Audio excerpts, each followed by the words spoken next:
All Star Real Estate presents Realtor Rehab with April Osborne.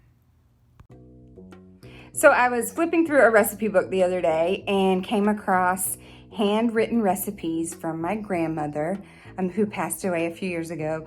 Also my mother and my Aunt Janice and my mother-in-law. And I decided, these recipes, they need to be on display, not in a book in a cabinet somewhere. So I started thinking, and I decided to use this old window that I had picked up off the Facebook Marketplace.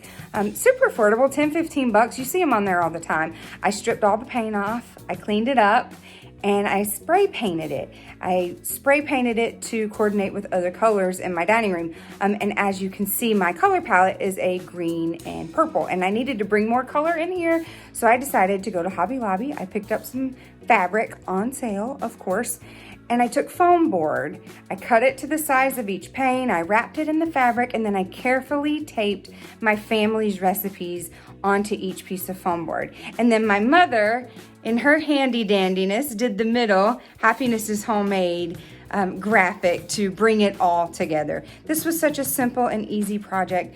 It's a great talking piece for when you have family over for dinners. And if you've got your house up on the market for sale, what a great thing to display in your dining room. It is certainly something buyers are going to remember. Even though it's not staying, it's going to make them think about your house, because that's a really neat thing to have. So I have all the instructions on our website of how you can do this too. It's www.allstarrealestatesc.com. You can click on the blog section.